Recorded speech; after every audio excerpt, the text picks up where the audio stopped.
For decades, parents across America have issued the same warning before letting their children tear into Halloween candy. Don't eat anything until we've checked it. A razor in an apple. Drugs in a gummy bear. Poison in a chocolate bar. Most of these stories are urban legends, but in 1974 in Deer Park, Texas, one of these stories was true. And it came from the one place a child should be the safest: their own father. 911, what's your emergency?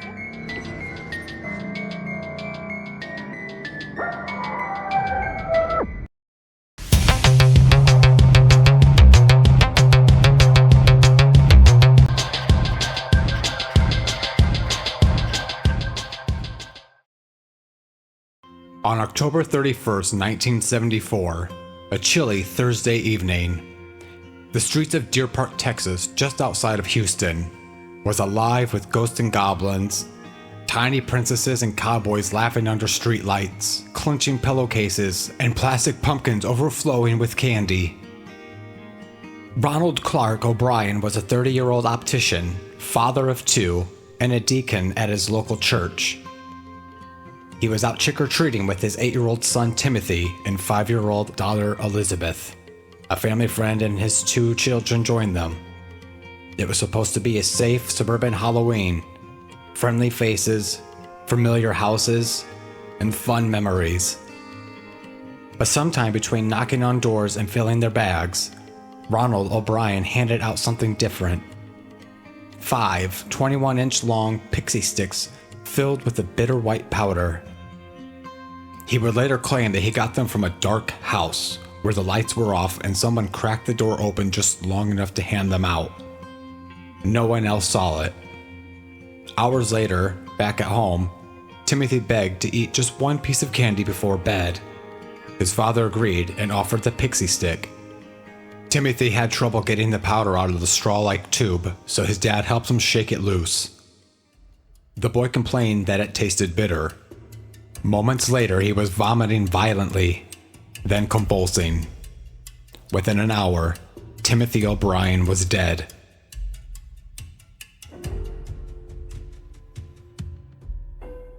As news spread, panic erupted across the Houston area. Parents flooded emergency rooms, bringing in every piece of their children's Halloween haul. Police worked through the night trying to identify the source of the poisoned pixie sticks. One mother told investigators her son almost ate a similar candy but couldn't open the staple that sealed the top shut. It was one of the same pixie sticks Ronald O'Bryan handed out. A staple sealing it shut. That wasn't standard packaging.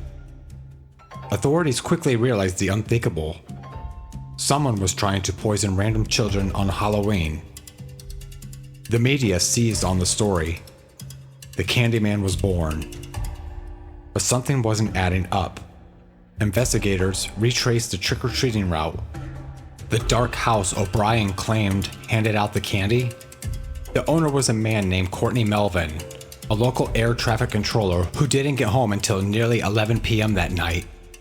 Over 200 people confirmed he'd been at work. Police grew suspicious. Ronald Clark O'Bryan was the only adult who claimed to receive the tainted pixie sticks. And he only gave them to children at his party, including his own son. Why would a stranger give him 5 poison candies through a cracked door? And then investigators dug deeper and uncovered a motive that would shock the nation.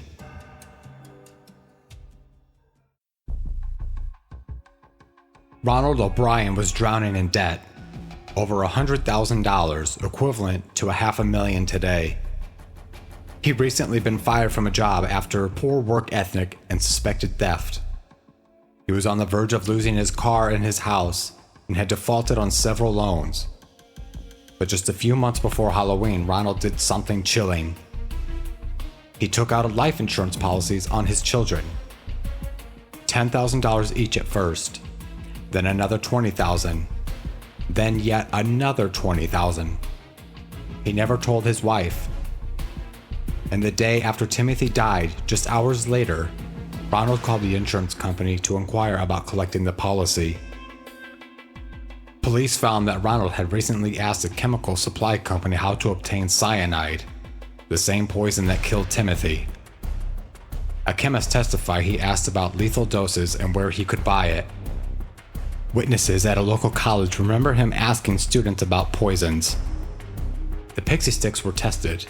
Each contained enough potassium cyanide to kill 3 to 4 adults. The top was carefully opened, filled with powder, and stapled shut. The truth was horrifying. O'Bryan planned to murder his own children and make it look like a random Halloween tragedy. To avoid suspicion, he handed out 4 other poisoned candies. If more kids died, it would look like work of a stranger. But none of those children ate the pixie sticks. Only Timothy. In June 1975, Ronald Clark O'Bryan was arrested and charged with capital murder and 4 counts of attempted murder. The trial was swift and disturbing. Prosecutors painted a picture of a man so consumed by debt and greed, he was willing to use his own son as a pawn in a cruel plan. His wife, devastated and blindsided, testified against him. She had no idea about the insurance policies. The jury deliberated for less than an hour. Ronald O'Bryan was found guilty and sentenced to death. On death row, he became known as the Candyman.